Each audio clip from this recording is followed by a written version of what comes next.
ఈ మార్పు కోసం ఈరోజు పోరాడుతున్నాము. సమాజంలో మార్పు మన మిత్రులు చెప్పినట్టు ఓటు ద్వారానే మార్పు వస్తుంది. కాబట్టి మీ చైతన్యం, మీ పోరాటం, ఈ పోరాడుతూ అస్సాం ఎట్లా అయింది? యూత్ అంతా తిరగబడితే అస్సాం గణ పరిషత్ పెట్టి యూనివర్సిటీ నుంచే ఎమ్మెల్యేల యూనివర్సిటీ హాస్టల్ నుంచి ఎమ్మెల్యే క్వార్టర్లకు పోయినారు. మీరందరూ అనుకుంటున్నారు మొన్న తెలంగాణ మూమెంట్ ద్వారా ఎంతమంది మెంబర్లు దిగిన ఎమ్మెల్యేలు అయినారు, మంత్రులు అయినారు. కొట్టిగా మీ ఎంబర్ తిరిగి మీ ఇష్టరాకులలో తిని మీ ప్లేట్లలో తిన్న వాళ్ళు కూడా మంత్రులు అయ్యారు. ఆ విధంగా మీరు కూడా రేపు భవిష్యత్తులో పోరాడితే పెద్ద నాయకులు అవుతారు. రాజ్యాన్ని, యువజన రాజ్యాన్ని నెలకొల్పేటటువంటి సమయం ఆసన్నమవుతుంది. మీకు అందరికీ చైతన్యం చేసేందుకు, మీకు అండగా ఉండేటందుకు ఇట్టాలు ఉన్నాడు, పృథ్వీరాజు ఉన్నాడు, హరికృష్ణ ప్రసాద్ ఉన్నాడు, రఘు ఉన్నాడు, మేమందరం ఉన్నాం. మీరు మంచిగా ఎప్పుడు పిలిచినా పెద్ద ఎత్తున రావాలి.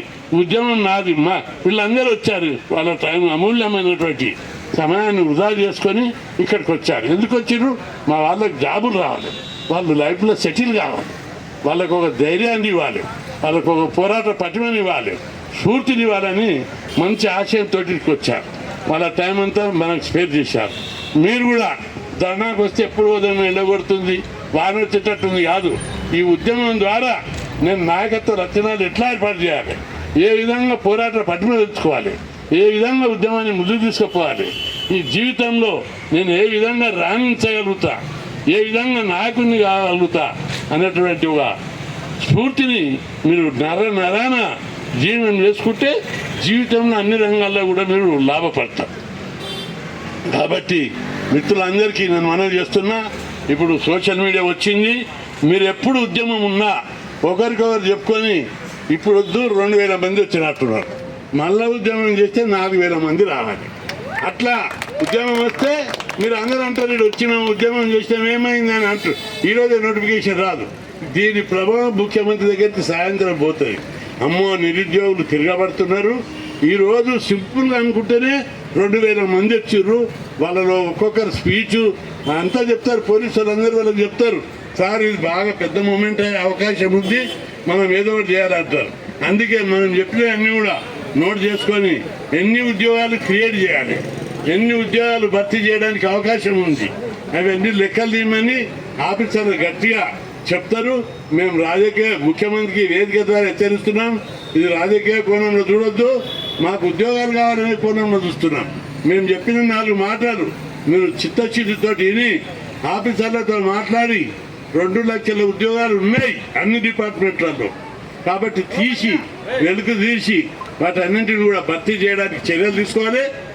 భర్తీ చేసే వరకు తప్పనిసరిగా నిరుద్యోగులు చేసే ఉద్యమానికి మేమందరం మద్దతు పుట్టాం. కాబట్టి ప్రభుత్వం రాజకీయ కోణంలో ఆలోచించకుండా లేదా స్వార్థ కోణంలో ఆలోచించకుండా ఉద్యోగాలు భర్తీ చేయాలి. ప్రభుత్వ యంత్రాంగాన్ని సమర్థవంతంగా తీర్చుకోవాలి. ప్రజల అభివృద్ధి పూర్తి ప్రభుత్వ యంత్రాంగం ఉన్నప్పుడే సంక్షేమ పథకాలు, అభివృద్ధి పథకాలు సజావుగా నడుస్తాయి. రిటైర్మెంట్ ఏజ్ని కూడా తగ్గించాలని పెంచాలని చూస్తున్నారు. పెంచొద్దని కూడా ఈ ప్రభుత్వాన్ని ఈ వేదిక ద్వారా హెచ్చరిస్తూ తప్పనిసరి 2 లక్షల ఉద్యోగాలు భర్తీ చేసే వరకు, కొత్త పోస్టులు క్రియేట్ చేసే వరకు, టోటల్ పోస్టులు క్రియేట్ చేసే వరకు కూడా తప్పనిసరి పోరాటం చేస్తామని మీ దాంట్లో ఒక టీం ఏర్పడి ప్రతి డిపార్ట్మెంట్కి పోయి పిటిషన్ ఇవ్వాలి. ఎన్ని వేకెన్సీలు ఉన్నాయి, వాటిని ఎట్లా క్రియేట్ చేయాలి. డైరెక్ట్ రిక్రూట్మెంట్ కొట్టే వాళ్ళంతా అడ్డదారిగా ప్రమోషన్లు ఇస్తున్నారు. ప్రమోషన్లు ఇవ్వకుండా డైరెక్ట్ రిక్రూట్మెంట్ కోటాను భర్తీ చేయాలి. ఎయిడెడ్ స్కూళ్ళల్లో 15-20 ఏళ్ళ నుంచి భర్తీ చేస్తున్నారు. 5900 టీచర్ పోస్టులు ఖాళీ ఉన్నాయని నేను అసెంబ్లీలో ఉన్నప్పుడు కడియం చేయనప్పుడు విద్యాశాఖ మంత్రి నా దగ్గరికి వచ్చి చెవులో చెప్పాడు, అన్నా నీవు ఈ క్వశ్చన్ అడుగు నేను మాట్లాడతాను, నేనే చెప్తా సమాధానం. ఒత్తిడి చేయమన్నారు, ఒత్తిడి చేశాము. కానీ అప్పుడు కేసీఆర్ టీచర్ పోస్టులు కానీ వేరే పోస్టులు కానీ భర్తీ చేయకుండా రైతుల ఖాతా రైతు భరోసా ఇస్తున్నా ఓట్లు పడతాయి, ముసలిళ్ళకి పెన్షన్ ఇస్తున్నా ఓట్లు పడతాయి. నిరుద్యోగులు ఇచ్చేటోళ్ళు కాదు తీర్చేటోళ్ళు అంటే పోయిన ఎన్నికల్లో నిరుద్యోగుల దెబ్బతోటి ఆమోదం అనుకున్నారు కేసీఆర్. కాబట్టి కేసీఆర్కి ఇప్పుడు రేవంత్ రెడ్డికి హెచ్చరిస్తున్నాం, నిరుద్యోగుల దెబ్బ తక్కువ ఉన్నది. నీకోసం నిరుద్యోగులు కార్లు తీసుకొని స్కూటర్లు కట్టుకొని 1000 రూపాయలు ఖర్చు పెట్టుకొని నిన్ను సీఎం చేసిరు. వాళ్ళకి జాబ్లు ఇవ్వకపోతే కేసీఆర్కి పట్టలేకైతే నీకు పడుతుందని హెచ్చరిస్తూ తప్పనిసరి పూర్తి స్థాయి పోస్టులు భర్తీ చేయాలని హెచ్చరిస్తూ సెలవు తీసుకుంటాం.